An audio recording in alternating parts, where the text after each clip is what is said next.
రాష్ట్ర వ్యాప్తంగా ఉన్నటువంటి ఎస్సీ సబ్ కులాలకి సంబంధించిన వర్గీకరణ అంశంపై ఈరోజు రాజీవ్ రంగా మిశ్రణ ఏకసభ్య కమిషన్ అనంతపురం జిల్లాకు రావడం జరిగింది. మరి ఈ ఏకసభ్య కమిషన్ కోరడం ఏమంటే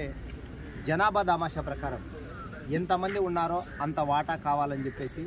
అలాగే ఇప్పటికే 59 కులాల్లో సంబంధించినటువంటి వారికి ఏబిసిడి అంటే బీసీల్లో ఏ తరహా అయితే ఏబిసిడి అనేది ఉందో అదే తరహాలో ఎస్సీలకు కూడా వర్గీకరణ చేసి సమన్యాయం సమ వాటా దక్కాలని చెప్పేసి ఎస్సీ కమిషన్ ఈరోజు మేము కోరడం జరిగింది. మరి ముఖ్యంగా చెప్పాలంటే ఎంతమంది ఉంటే అంతమందికి వాటా కావాలని చెప్పేసి అనేక ఏళ్ళగా జరుగుతున్నటువంటి ఈ పోరాట ఫలితం ఏకసభ్య కమిషన్. మరి అలాగే ప్రతి మనిషి స్వేచ్ఛ హక్కు ఏ రకంగా అయితే పొందగలుగుతారో ఈ ప్రభుత్వ రంగాల్లో విద్య ఉద్యోగ ఉపాధి రాజకీయ రంగాల్లో కూడా అదే స్థాయిలో సమాన వాటా దక్కాలని చెప్పేసి కోరుకుంటూ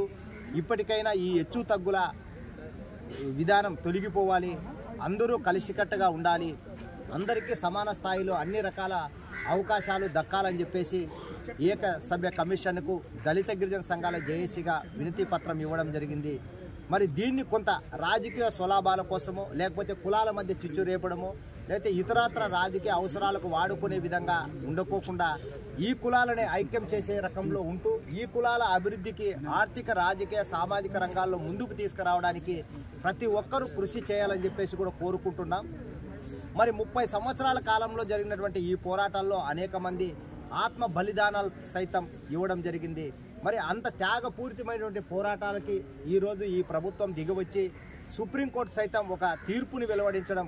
అంటే దాంట్లో సుప్రీంకోర్టు జడ్జీలు తీసుకున్నటువంటి నిర్ణయాన్ని స్వాగతిస్తూ మరి వర్గీకరణ అంశమైనది న్యాయమైన అంశం, సామాజిక హక్కు, సామాజిక స్వేచ్ఛ హక్కుల్లో భాగంగానే ఏర్పడిందని చెప్పేసి మేము బలంగా నమ్మడం జరుగుతుంది. మరి అలాగే ఇప్పటికీ ఈ మాలా మాదిగల విషయాల్లో కానీ లేకపోతే ఈ ఎస్సీలో సబ్ క్యాస్ట్లో ఉన్నటువంటి కులాల మధ్య కూడా ఒక అన్నదమ్ముల ఆత్మీయ అనుబంధాలతో మన వాటాలు మనము స్నేహపూరితంగా ఒక రక్త సంబంధంలో భాగంగానే పంచుకునే విధంగానే ఉండాలి తప్ప ఇవి ఎటువంటి విద్వేషాలకు కానీ లేకుంటే రాజకీయ గొడవల్లో రాజకీయ నాయకులు రేపే చిచ్చు వాతావరణంలో మనం కొట్టకపోవద్దని చెప్పేసి ఈ సబ్ క్యాస్ట్లు ఏవైతే 59 కులాలు ఉన్నాయో అన్ని కులాల సోదరులకు కూడా దళిత గిరిజన సంఘాల జేఏసీగా మేము తెలియజేయడం జరుగుతుంది. ఏది ఏమైనప్పటికీ దళిత గిరిజన సంఘాల జేఏసీగా మేము కోరుకోవడం ఏమంటే ఈ ఏకసభ్య కమిషన్ తీసుకునే ఈ నిర్ణయం అంటే ఈ దళితులు అంటే ముఖ్యంగా